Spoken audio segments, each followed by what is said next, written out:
Ladies and gents, it's your boy Rocco Yeps. The anticipated matchup between Andy Cruz and Muratalla is finally upon us tomorrow, January 24th. So, with that being said, let's get into the fights of the night and my ideas. Now, the first fight of the night is going to take place between Ko, and Jesse Hart. Now, Khalil is currently stating at 10 victories, 1 defeat, 1 draw, and 8 of those victories by way of knockout. And Jesse Hart in the other corner is currently stated at 31 victories, 25 of those victories by way of knockout, 3 losses and 0 draws.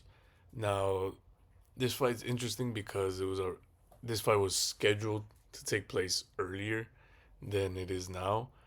For example, as I put here, this fight was originally scheduled in the October undercard of Boots versus Lima.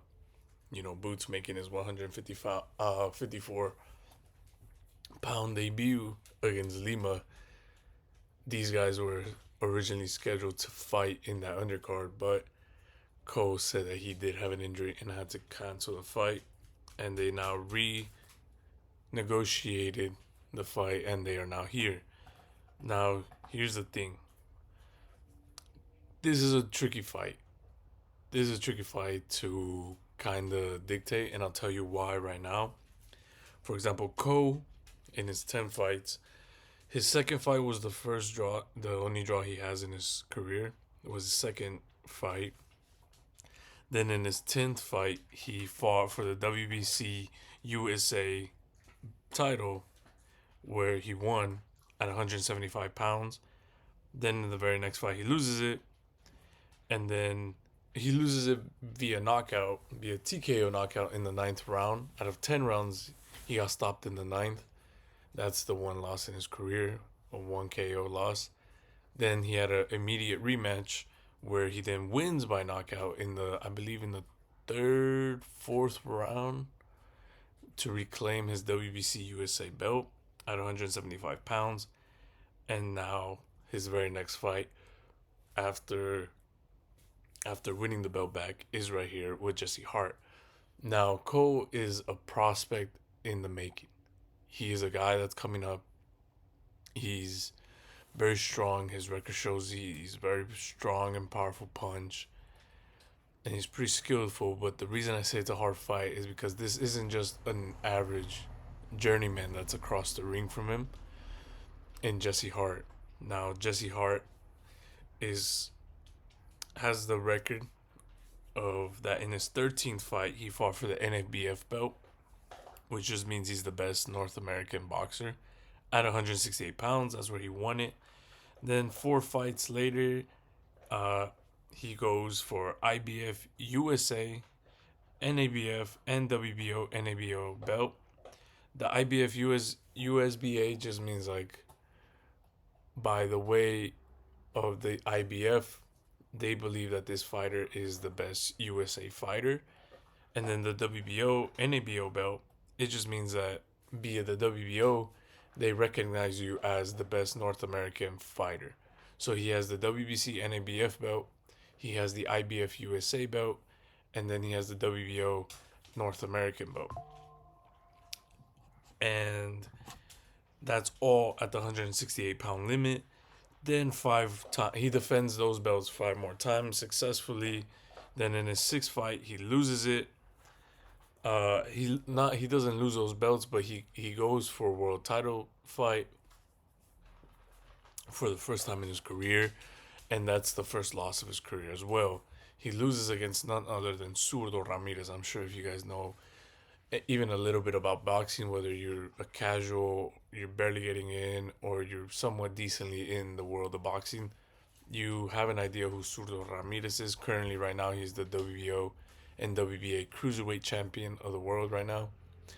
But he was famous because he became the first Mexican boxer to ever be world champion at 168 pounds. Then he went up to 175, where he didn't become champion, but he lost against Bivol. And like I said, he's currently a unified cruiserweight champ. And I'm letting you guys know this because it's to show you that hard. He didn't lose against just anybody. But that was his first world title fight, and he lost it. After that loss, against the WBO champ Suro Ramirez, he has two fights. He has two more fights where he reclaims the NABF belt. But then after that, he des- uh, he decides to move up. Well, no, sorry. After that, he decides. I don't know whether him or Sudo, but he gets the rematch where he loses again to Suro Ramirez.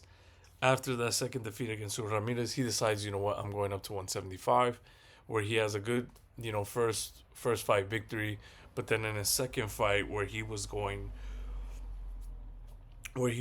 for, I believe it was like the WBO like international belt or something like that. He fought against Joe Smith Jr., another good solid contender fighter who was a world champion level fighter at 175, was a world champion holder, you know, beat Jesse Hart in Jesse Hart's second fight in the division.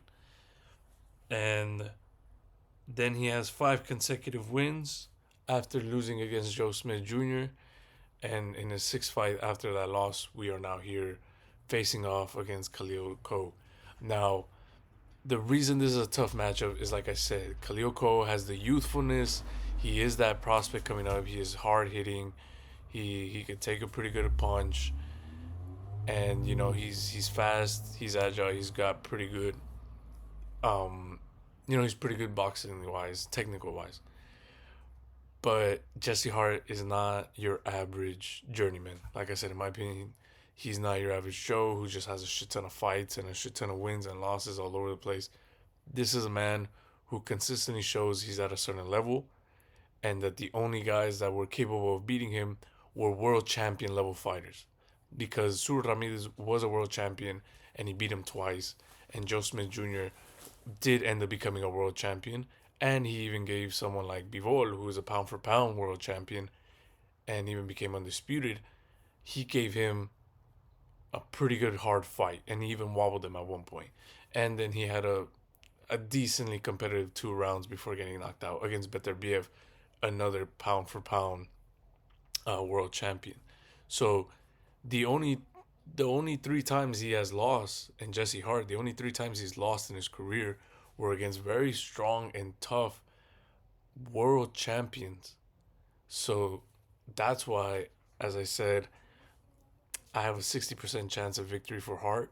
But then also the reason it's so close in a 60% is because Cole missed weight by 7%, by 7 pounds, which in my opinion is not even unprofessional. It's just downright disrespectful and nasty. It's just laughable. 7 pounds in the boxing world, and I believe in any fighting combat sport that requires you to make weight to fight, that is just shameful. That was,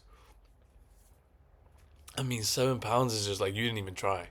They were doing fucking media workouts and doing interviews and stuff, and he wasn't in weight, and he knew he was nowhere near the weight, you know?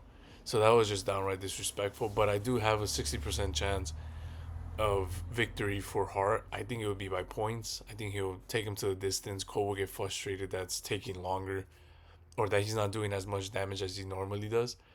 And Cole will start to get frustrated that Hart is, being like a matador to a bull, is what I suspect will happen. So 60% chance for your boy Hart. Now the very next fight, you have Israel Madrimov versus Luis David Salazar.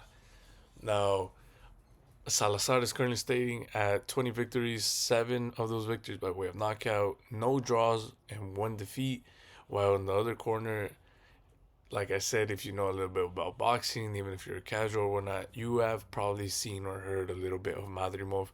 Madrimov currently sitting at 10 victories, 7 of those victories by knockout, 2 defeats, and 0 draws. Now, I'm gonna start with David because the only one fight all his fights are in Dominican Republic. He is a Dominican Republic fool. He no black. He Dominican papi. So the one fight he has that didn't take place in the Republic was in the USA, and that was his one and only defeat via KO that he has in his career. He lost once in the Dominican Republic. Then his one time leaving the Dominican Republic and going to the U.S., he got knocked the fuck out. So that is all he has. He has no significant names in his resume, nor does he have any belt whatsoever, like any Latino America belt or like North American belts or international belts. Not even like a not even like a Dominican Republic specific belt. Like, oh, Dominican Republic champion. Nothing. He has no belts on his resume, nor any significant fights. On the other hand, Israel Madrimov has an outstanding amateur record. You know, he's went to the Olympics several times, been to world championships in the amateurs. But when he turned pro, he had 8 straight wins before he had his first draw. Then after the draw, he had 2 more victories where then he fought for the vacant WBA World Championship belt, and he won it via KO.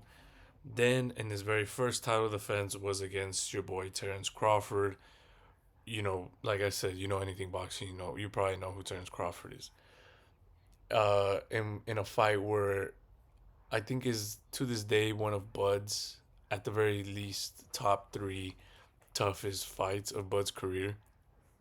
I mean, one of the few guys that made Bud look human, make him look not as extraordinary as we know him to be.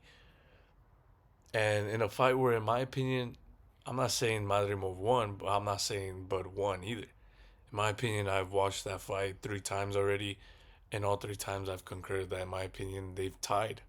I don't think either man did enough to beat the other man. And I think that in and of itself should speak volumes to how good Madrimov is and how just 10 fights he was able to make Madrimov was able to make Bud look human, look hurt in the sense of, like, he had bruises, swelling, nitpick scratches here and there, more than usual. And, he wasn't phased by the punches of that Crawford was landing. He wasn't phased by the angles and the IQ. And he was fighting back with good IQ and good movement and athleticism. And yeah, and then to a fight where people think he even won. In my opinion, he didn't win. But in my opinion, he didn't lose either. So that should show you volumes of to how good he is. But after the defeat, he bounced back to try to become WBC international champion at 154 pounds against Virgil Ortiz, another fighter that, if you know anything about boxing, you should probably know about. Where he did lose, and it was quite the opposite.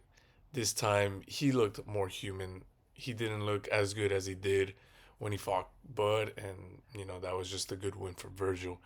But he did do pretty good in that fight a little as well, while it was going his way in the first rounds. And now we are here almost a year after that fight, which took place around February of 2025, him and Virgil. So it's almost been a whole year since he's out. There's not much to talk about this fight. It takes place at 154. It isn't for a belt. And this is nothing more than an easy fight for Madrimov. That's why it's so low, despite Madrimov being more known than anybody else in the undercard.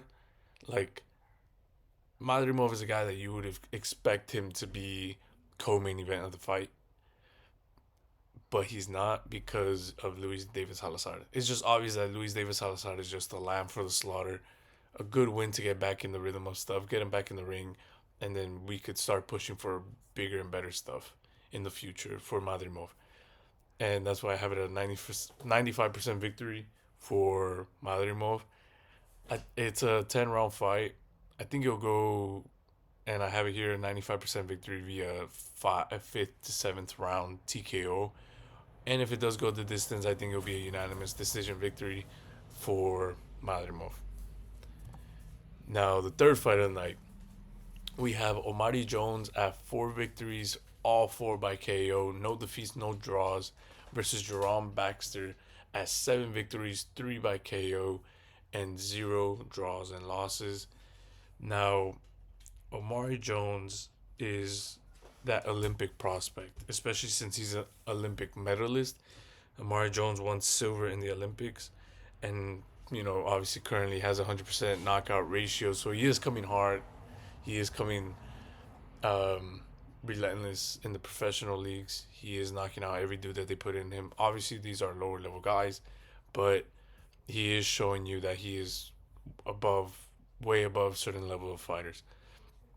On the other hand, you have Jerome Baxter, who doesn't have any real like amateur record like that, but he also doesn't have belts or significant wins in his record so far. They're both in the same in the professional level, that none of them have any belt whatsoever. Like I said, no NABF, no USA belt, no nothing.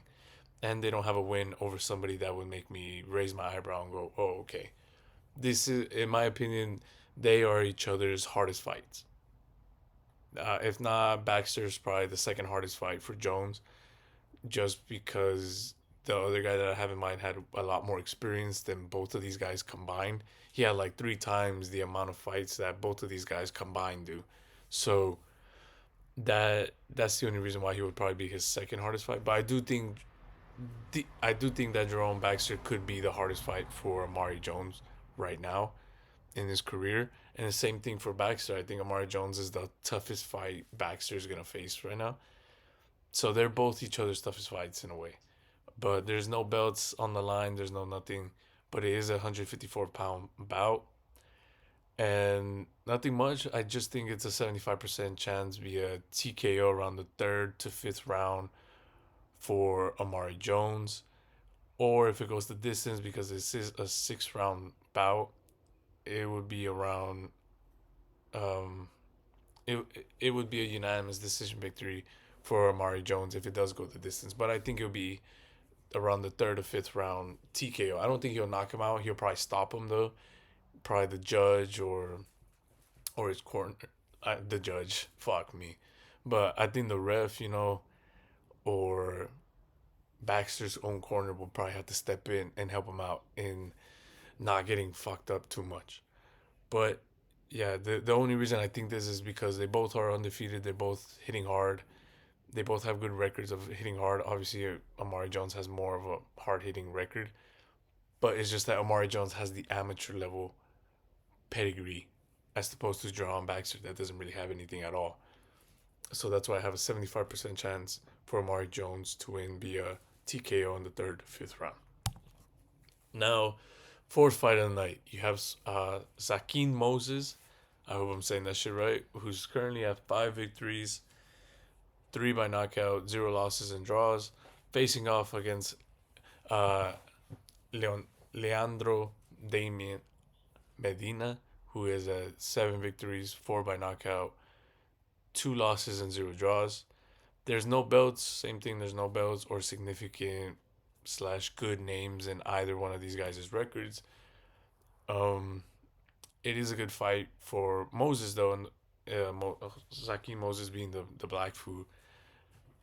It is a good fight for him in his profile. Just facing off, just against you know, uh, kind of a journeyman. Uh, but the only thing that Moses does have is that he was he was ranked number 6 in nationals in the amateurs. He was 3 times national champion.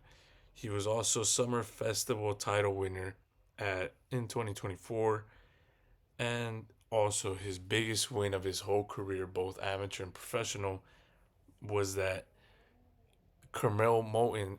I'm pretty sure you guys have heard of him before. He's a prospect in the. He's a up and coming prospect right now at 135 in the professionals. He's currently coming out of Mayweather's camp and whatnot. He's Mayweather's new prospect. Uh, Carmel Moten's last time losing, and he got eliminated because of this loss. He got eliminated from nationals, but his last loss in the amateurs was against Zakin Moses. Zakin Moses defeated Carmel Moten and gave him his last defeat in the amateurs before Moten decided to move, make the transition to a professional and leave the amateur scene behind him. So that's his biggest win so far in his career. Nothing really interesting. It's just 90% of the victory for TKO on the third or fourth round for Moses. This is a 6 round bout. I just think that, same thing. They're both kind of showing to be at the same levels in a little bit in the professionals based off their record. But Saki Moses does have that amateur pedigree that, skyrockets anything Leandro has, both amateur and professional combined. So that's why I think Moses is going to win. I just think Medina was chosen as a good journeyman for Moses to build his record. So yeah, that's it. Now, the main fucking event, the fight of the night, is Raymond Muratalla, currently sitting at 23 victories, 17 by knockout, 0 defeats, 0 draws, facing off against Andy Cruz, who's currently at 6 victories, 3 by knockout, 0 defeats, 0 draws, for the IBF 135-pound World Championship title. This is both fighters technically their first fight for a World Championship fight, because although Muratalla is the IBF World Champion, he didn't fight for it. He got elevated because Lomachenko, who was the World Champion, decided to retire while Muratalla was his mandatory. But Loma said that it was better for him to retire. So the belt was vacated, and instead of having Muratalla fight someone else, they elevated him. But they elevated him by saying, oh, but Cruz is now the new mandatory. So, now you got to defend your belt. But Cruz has never fought for a world title fight, and neither has Muratalla. So this is technically both of their guys' first fight for a world title. But in the corner where Muratalla stands, his record was that in his 18th fight, he fought for the WBO Global and the NHBF belt at 135 pounds, where he won. Like I said, the WBO Global was just like to say that this is the best up and coming guy at 135 globally via us, the WBO. And then 4 fights later, after winning those 2 belts, he defended them 4 times successfully, where then he upgraded his belts to become IBF interim title holder, basically the second best belt before the World Championship belt. So it's World Champion and then it's interim champ. So he became the second best via the IBF and being their interim champion. And then with that win, he became the mandatory to the world champion, who was Lomachenko, but Lomachenko decides to retire. So he gets elevated to Muratalla gets elevated to world champion, and now he is here facing off against Cruz. In the other corner, we have Cruz, who obviously, as you can see by his record, he doesn't have much of a professional record. And for a lot of people who don't know who he really is or haven't caught up with him or anything boxing related, and you're wondering why is a guy with so little fights getting world title shot already? Well, that's because of his extensive amateur record. So Andy Cruz in the other corner, his biggest wins were that he was 2 times Pan American gold medalist, and then he was also 3 times amateur world champion, and obviously the more significant one, he was a gold medalist in the Olympics before deciding to go pro. But unlike other, as you saw, like the silver medalist in this fight in the undercard, Cruz decided that he's not going to wait around. He's not going to get 6 to 10 fights under his belt before he starts upping the level of competition. He wanted to go straight into it. And his very first pro fight at 135 pounds, he goes for the IBF International Champion. He beats him, and then he ups the level of opposition while still defending his IBF International belt 5 times successfully. Where then, like I said, since Muratalla was the number one challenger to the point where he was mandatory, got elevated to world champion, the number one challenger spot was given to Cruz. So Cruz is now the number one IBF challenger, and that's why he's fighting Muratalla. This Fulios and Fulias, like, this is a fucking good ass fight. This is one I can't wait to fucking see. This is a fight of styles. This is a fight between 2 very good fighters, with good styles and good, like, respectable careers so far and experience in their own ways. And it's super fucking close, super tough. It's fucking coin tossed almost, this fight. but I do have it as 65% chance victory in favor for Cruz. Now I don't have it that he'll hurt Muratalla. I think Muratalla is too durable, too strong, to get knocked out or stopped. So that's why I have it that it will be by unanimous victory. I just think that realistically this fight is going to be intense. It's going to be good, but Cruz is going to find himself cruising a little bit more and having better time with this fight and successfully taking rounds and probably even frustrating Muratalla with his style and just just skill wise and experience wise is just gonna overwhelm Muratalla a little bit to the point where before we know it, he stole like 5-6 rounds in a row, and Muratalla has to play catch up, and that's only gonna add more into the frustration that Muratalla may already have by then. So that's why I have it by unanimous decision victory for Cruz. But if it is a stoppage, like for some reason Cruz gives him a nasty cut, or he catches him with too many combinations to the point where the ref has to step in, or there's already too many rounds lost for Muratalla, and Muratalla is looking bad. His coach, I don't know, throws in the towel or some shit. But I do have it in that Cruz will win by unanimous decision. But like I said, in the off chance that it is a stoppage, I don't think it'll be Cruz hitting Muratalla getting knocked the fuck out. I think of it more realistically would be those scenarios where Cruz maybe catches him with a fucking bombardment of combinations to where Muratalla isn't doing anything to defend himself or anything, and it gets stopped. If that does happen, it'll be around the 9th to 12th round, in my opinion, when he's exhausted, when he's frustrated, when he's tired and out of ideas, and he knows he's behind in the scorecards. I feel like that would aid in a TKO. But realistically, I have damn near guaranteed 100% that this is going the distance and it will be unanimous decision victory for Cruz. But with that being said, ladies and gents, thank you very much for listening to your boy fucking yap. And thank you for taking time out of your day to watch this video. If you guys are new or you've been watching but you just haven't for whatever reason, please hit the subscribe button. It really helps a lot. It really shows me also that to keep going. Like I'm gonna continue to go regardless in terms of trying to better my way of making YouTube videos and trying to stay constant and frequent with the posting and staying on on the go with news and stuff for you guys. But I won't lie, it does motivate me a little to know that I got a subscriber, meaning someone out there saw my video and decided to subscribe and stay and stick around. So please do. It also helps the channel grow. And if you liked my videos, also why not go check out the rest of my videos? See what I if I'm spitting or not. But if you're new, also you may not know. Watch out for Sunday. I post always before and after a fight, and we'll see how wrong I am. And then, ladies and gents, thank you very much. Hope you guys have a good one. God bless. I'll see you in the next video.